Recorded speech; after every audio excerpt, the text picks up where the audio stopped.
Oh. Biological male ka, Oh. na ICR na palalaki. Dili mo ka kailangan maging rude, sir. Dili ko rude, naingnan mo. Ano ang rude? Di mga babae No. ka. Umusunod ako anak dira, lalaki ka, mo na reality. Libhasa. Sa mga game goal, natay on Tinder ha. Kisa to siya. Kasyag now. Dili ta natay on Tinder. Maghatag lang ko og reaksyon concerning ining na viral nga video nga nahitabo dinhi sa Davao, diha sa usa sa mga dakong mall sa Davao nga diin naay nagkalantugi nga duha ka parties. Ang isa, I think mura og member sa LGBTQ community, and at the same time ang isa pod usa ka gitawag og amahan nga siguro concerned lang siguro siya sa safety, dili lang kay tawag ining sa mga tao nga naa dito kung dili mismo sa pagkapersona sa mga babae nga diin dito buot mosulod ang kadtong member sa LGBTQ community. And at the same time daghang mga comments nga ko nakita, giakusahan ang maong gitawag og lalaki nga homophobic. Buti pasabot ana nga suko siya sa gitawag og mga gays or kanang mga members sa LGBTQ community. Pero para sa kuang gitawag og observation sa realistic lang ta ba, sa realidad, kung baga nakita man ako nga tama ang reaksyon sa maong gitawag og lalaki. And at the same time nakita siguro sa maong lalaki kato si sir nga katong daghan og tawag ining tato nga siguro kung i-approach to og kanang bitong hinay-hinay, possible nga making-argue pa ang maong gitawag og katong member sa LGBTQ. Making-argue pa niya mo utong siguro ni gawas gyud ang pagka patristic ba kung baga. Ayag yung gibadlong ay magsulod din ha kay bisan pa og magpalda mo, bisan pa og tawag ining mag-gown mo, nagpabilin gyud mo nga lalaki. Motong ingon nga biologically male ka or biologically male mo. So ang point lang sa video nga ako ang nakita, number one, dili lang gusto siguro sa maong tawag kayong lalaki nga kanibitong matamakan ang privacy boundary sa lalaki ug sa babae. Kay syempre di ba kung tan-awon nimo ang tawag inong CR, male and female ra gyud ang naa. So kung naa manggaling mga malls nga magbutang sila og para sa mga transgender o para sa tawag ining member sa LGBTQ, ay wala tay sa tawag ining sa mall man na. Pero kung i-invade ang privacy labi na sa gitawag og mga babae, murag lahi na siya nga gitawag og istorya. So ang nahitabo ay ang babae manggod maselan manggod kung baga. Siyempre, ang hygiene, bisan pagmingon sa lagma, andami din na para mangihi o mag-CR lang, dili mi aron tawag ining manili. Pero, instinct manggod sa gitawag og babae, instinct manggod sa babae, basta maka-feel siya nga naagyoy laki. Bisan pag nagpalda ka, bisan pa og tawag ining nag-gown ka, again, sa kung yung kaganina, instinct yun na sa babae nga, mura og kanang dili sila safety sa ilang privacy kung baga ba. So, respeto na lang yun po unta. Diba? Dapat respetuhon. Eh, dili mo gud pwede nga ang tawag ining ang biologically female ang mag-adjust sa katong gitawag og nag-act as female. Diba? O dili man pwede. So kung sila ang mag-adjust, ang mga babae ang mag-adjust dito sa mga babaihon or mga bayot ba. Kumbaga, kung sila ang mag-adjust, nahulog nga gi-invade ninyo ang ilahang kuan, gi-invade ninyo ang tawag ining naturalisa sa mga babae. So para sa kuha tama to nga tawag ining iyang gibadlong ano man kay dili mo gid pud tama nga biologically male ka mangihi ka dito sa gitawag og kining CR sa mga babae. Tan-awa ra gud ng mga tumboy. Di ba? Kanang mga kanang mga tumboy, kanang mga lakinon nga mga babae, pag mangihi na sila, di man ang madtog tawag ining CR sa lalaki, dito manggihapon na as babae. Ngano man kay musugot sila sa dili, biologically female sila. So dito sila musulod sa CR sa female, dili sa male, bisa pag feeling male sila. bisan pag ilahang gipahugot yun ang ilang tawag ining usa na strap sa ilahang dughan nga para di sila mailhan nga gitag babae, para di makita ang ilang dughan nga babae sila, pero biologically female sila. Muna kung mag-CR sila, ang ilahang privacy dili nakahaom dito sa male kundi nasa female.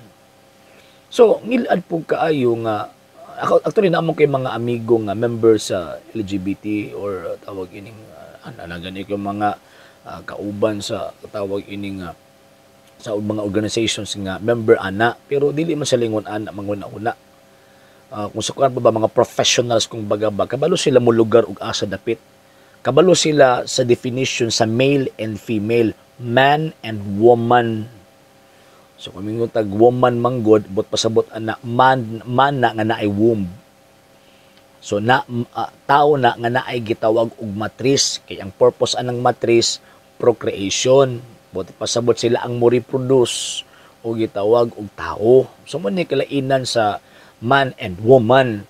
So bisan pa og giputol na nimo ang imong ari, gilisan na nimo kinatawo sa babae, as long as wala kay womb, wala kay gitawag og matris, so buti pasabot dili ka matawag nga biologically female.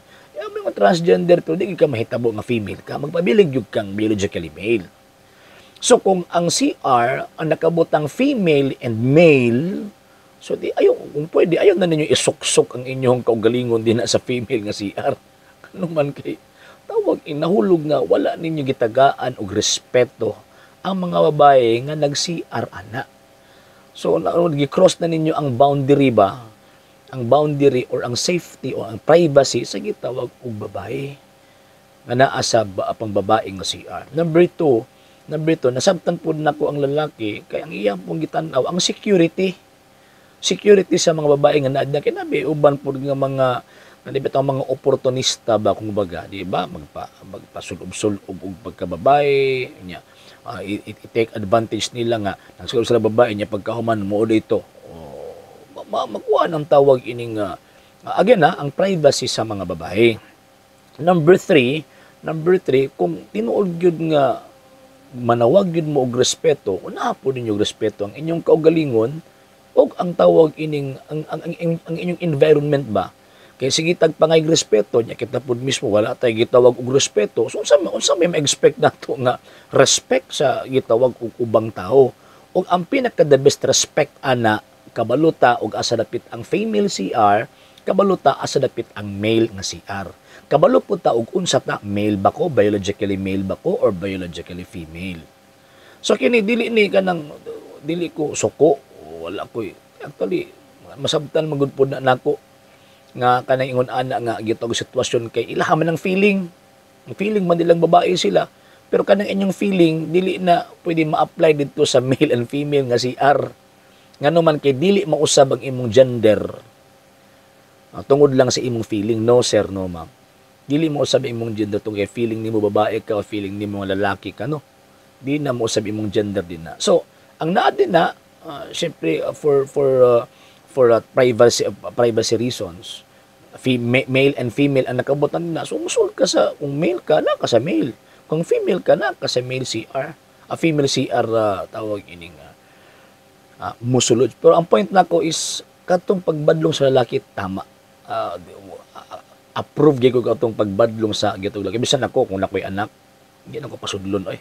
Di na ko pasudlon nga tawag ining pasudlon nimo sa CR nga kabalo ka nga naay ni sulod nga lalaki. Bisan pag nagpalda na, again nag-gown na or nag-makeup no. Di na ko na pasudlon. And kung professional gyud ka, kabalo ka mo lugar. Kadagan ko mga kailangan professional, kabalo ka mo lugar.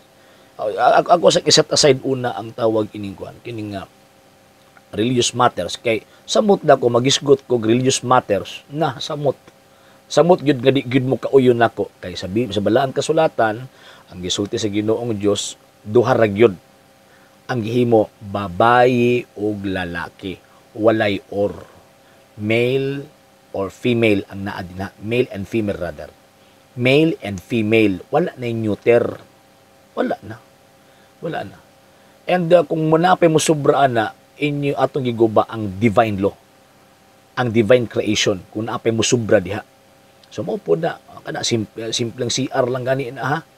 Simpleng CR lang gani na, pero dapat dapat kabalo ta mo lugar ug asa ta dapat mo lugar kay kanang paghaptan natong pagrespeto kabalo ta kung asa ta nga lugar, paghapon nagrespeto ngadto sa uban nga naa sa atong gitog palibot regardless kung unsa ang iyang feeling or unsa ang iyang pagbati or unsa ang iyang gitawag og gituuhan. Sa hindi pa po nakapag-follow sa mga pages po natin, i-follow niyo po yung mga pages po natin, RJ Horolanciano II TV Apolia Punto Argumento page, Kuya Apologies TV page, and RJ's Vlog 2022. And pwede rin po kayo mag-send po dyan ng Facebook stars. And also, sa ating po mga channels, sa hindi po nakapag-subscribe, subscribe po ninyo yung mga channels natin, Dalay Catholic, Apologies International Official, RJ Sano II TV, Kuya Apologies TV, and Barrio Kawayan Religious Forum. And pwede rin po kayo mag-send po dyan ng super sticker, super chats, and super thanks. And maraming salamat po sa mga kapatid at mga Katoliko na ulis pong tumutulong sa programa po natin. Maraming salamat po. Nang dahil po sa tulong at suporta po ninyo, ang programa pong ito, until now, andito pa rin po sa social media. And until now din po, nangangailangan pa rin po tayo sa tulong at suporta po ninyo dahil wala po kami magagawa rito mga sir, mga ma'am, kung wala po yung tulong at suporta po ninyo. Sa gusto pong tumulong, sa gusto pong sumuporta, pwede po ninyong ipadala ang tulong at suporta po ninyo sa pamamagitan po ng ating mga account numbers dyan po sa ating pong screen. And pwede nyo po kaming i-message sa ating pong page kung via remittance po yung papadala po ninyo. Maraming salamat po in advance.